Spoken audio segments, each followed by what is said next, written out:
Sir, കഴിഞ്ഞ ദിവസം പത്രത്തിൽ വന്നൊരു വാർത്ത, സംസ്ഥാനത്തെ ലക്ഷക്കണക്കിന് ഉദ്യോഗാർത്ഥികൾക്ക് സ്ഥിരം ജോലിയിലേക്ക് വഴിയൊരുക്കേണ്ട PSCയും താൽക്കാലിക നിയമനം നടത്താൻ ഒരുങ്ങുന്നു എന്നുള്ളതാണ്.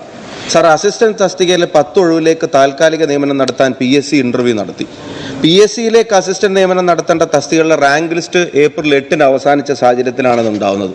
സാർ, PSCയിലേക്ക് പോലും ആളുകളെ വെക്കാൻ, താൽക്കാലികക്കാരെ വെക്കേണ്ട അവസ്ഥയിലേക്ക് കാര്യങ്ങൾ പോകുന്നു എന്നുള്ളത് ദയവായി ഗവൺമെന്റിന്റെ ശ്രദ്ധയിലുണ്ടാവണം എന്ന് അഭ്യർത്ഥിക്കുകയാണ്. ഈ റാങ്ക് ലിസ്റ്റുകളുടെ പ്രധാനപ്പെട്ട പ്രശ്നം, ഇപ്പോൾ ഒരു പരീക്ഷ ആദ്യം പ്രാഥമിക പരീക്ഷ നടത്തി പിന്നെ മെയിൻസ് നടത്താൻ വേണ്ടി തീരുമാനിച്ചു.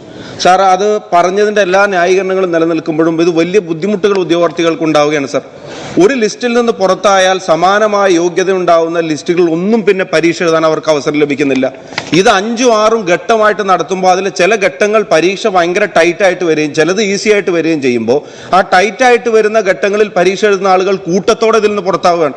സാർ, കൂട്ടത്തോടെ അവർ പുറത്തായാൽ പിന്നെ 100 കണക്കിന് പോസ്റ്റുകളിലേക്ക് വരുന്ന 3-4 വർഷത്തേക്ക് ഒന്ന് അപ്ലൈ ചെയ്യാനോ എഴുതാനോ ഒന്നും കഴിയാത്ത തരത്തിൽ അവർ ഈ സിസ്റ്റത്തിന്റെ പുറത്തു പോകുന്ന സാഹചര്യമാണ് ഉണ്ടാകുന്നത്. സാർ, ഗൗരവമായി പരിഗണിക്കേണ്ട ഒരു കാര്യമാണ്. ഇപ്പം ഈ പരീക്ഷ ടൈറ്റ് ആയിട്ടിരിക്കുന്ന സമയത്ത് ആ ഘട്ടം, ഇപ്പൊ 3-5 ഘട്ടം നടന്ന പരീക്ഷകളെ സംബന്ധിച്ച് വ്യാപക പരാതിയാണ്. അപ്പോൾ 1, 2, 4 ഒക്കെ ആളുകൾക്ക് കയറാനും ഈ 3-ാം ഘട്ടത്തിലും 5-ാം ഘട്ടത്തിലും വരുന്ന ആളുകൾ കൂട്ടത്തോടെ പുറത്തു നിൽക്കേണ്ട അവസ്ഥ ഉണ്ടാവുമോ എന്നുള്ള ആശങ്ക അവരിൽ ഉണ്ടാവുകയാണ്. സാർ, ഇത് ഉദ്ദേശിക്കുന്ന ഗുണം ചെയ്യുന്നില്ല എന്ന് മാത്രമല്ല, പല റാങ്ക് ലിസ്റ്റുകളും ഇല്ലാതാവുന്ന അവസ്ഥയുണ്ടാവുന്നു. സാർ, വില്ലേജ് ഫീൽഡ് അസിസ്റ്റന്റ്, അതുപോലെ തന്നെ കമ്പനി കോർപ്പറേഷന്റെ ബോർഡിന്റെ last grade, Bevco assistant, Bevco LDC rank list ഇപ്പൊ നിലവിലില്ല. കമ്പനി കോർപ്പറേഷൻ ബോർഡ് അസിസ്റ്റന്റിന്റെ 2 റാങ്ക് ലിസ്റ്റുകൾ ഡിസംബർ 30-ന് റദ്ദാകുക, പുതിയത് നിലവിലില്ല. സാർ, സിവിൽ പോലീസ് ഓഫീസർ മുൻ റാങ്ക് ലിസ്റ്റ് റദ്ദായിട്ട് 2 വർഷം കഴിഞ്ഞു. SI, fireman, assistant jailer, excise inspector rank list ഇല്ല. LDC, LGS കാര്യമായ കൃത്യമായ ഇടവേളകളിൽ റാങ്ക് ലിസ്റ്റ് വന്നിരുന്നത് ഇപ്പൊ അത് വരാതായി.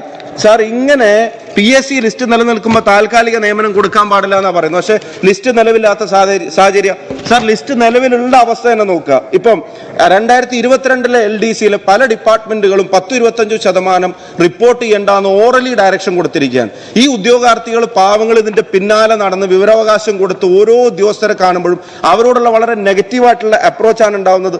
GSTയിലാണ് ഈ റീസ്ട്രക്ചറിങ് നടക്കുന്നു എന്നുള്ള പേരിൽ അവിടുത്തെ ഒഴിവുകൾ അവർക്ക് റിപ്പോർട്ട് ചെയ്ത് കിട്ടുന്നില്ല. കമ്പനി ബോർഡ് കോർപ്പറേഷനിലെ 2 ലിസ്റ്റ് സാർ, 399/2017, 400/2017. ഇതിൽ 2-ൽ ഒരേ ആളുകളുണ്ട്. ഈ 400/2017 നിയമനം തന്നെ നടക്കുന്നില്ല.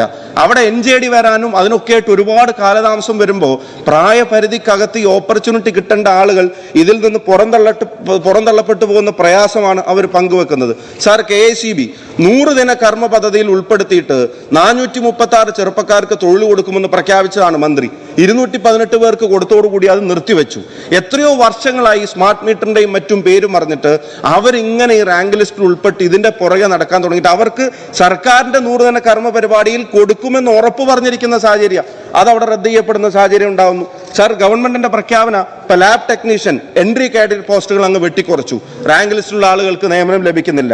ഫാർമസിസ്റ്റ് ഗ്രേഡ് 2 61-ലെ പാറ്റേൺ ആണ്. ഇപ്പോഴത്തെ ഒഴിവുകൾ അവിടെ അവർക്ക് ലഭിക്കുന്നില്ല. സ്ഥാപനങ്ങളിൽ പലയിടത്തും ഈ പോസ്റ്റ് ഇല്ല എന്നുള്ള അവസ്ഥ. സാർ, 1 വർഷമായിട്ടും നഴ്സസ് നിയമനം ആ ലിസ്റ്റിൽ നിന്ന് കാര്യമായിട്ട് ഒന്നും നടക്കുന്നില്ല. പക്ഷെ താൽക്കാലിക നിയമനം ചാകര പോലെ നടന്നുകൊണ്ടിരിക്കുകയാണ്. ലിസ്റ്റിലുള്ള ആളുകൾ കാത്തു നിൽക്കുന്നു. സാറിന്റെ ശ്രദ്ധയിൽ ഗൗരവത്തോടെ പെടുത്താൻ ആഗ്രഹിക്കുന്ന കാര്യമാണ്.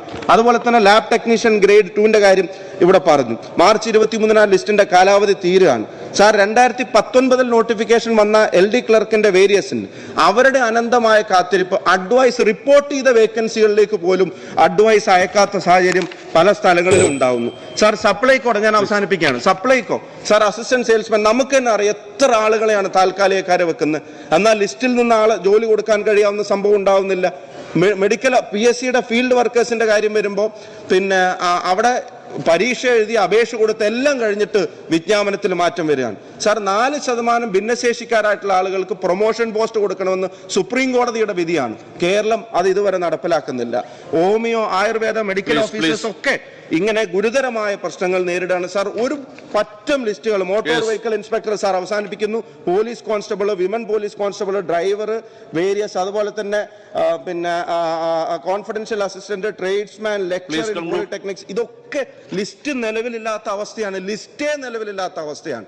ഇത് ഗൗരവതരമായി പരിശോധിച്ച് ജോലിയുടെ യോഗ്യത PSC തന്നെയാണ് എന്നിരിക്കെ അതിലെ നിയമനം അട്ടിമറിക്കപ്പെടുന്ന സാഹചര്യം ഉണ്ടാവാതിരിക്കാൻ, ഗുരുതരമായ ഈ സാഹചര്യം ഒഴിവാക്കാൻ അടിയന്തരമായി സർക്കാരിന്റെ ആ പരിഷ്കരണം, അതിന്റെ എഫക്റ്റീവ്നെസ് പഠിച്ചിട്ട് ഉചിതമായിട്ടൊരു തീരുമാനമെടുക്കാൻ ഗവൺമെന്റ് രംഗത്ത് വരണം എന്ന് ഈ പാവപ്പെട്ട ഉദ്യോഗാർത്ഥികൾക്ക് വേണ്ടി അഭ്യർത്ഥിക്കുകയാണ്.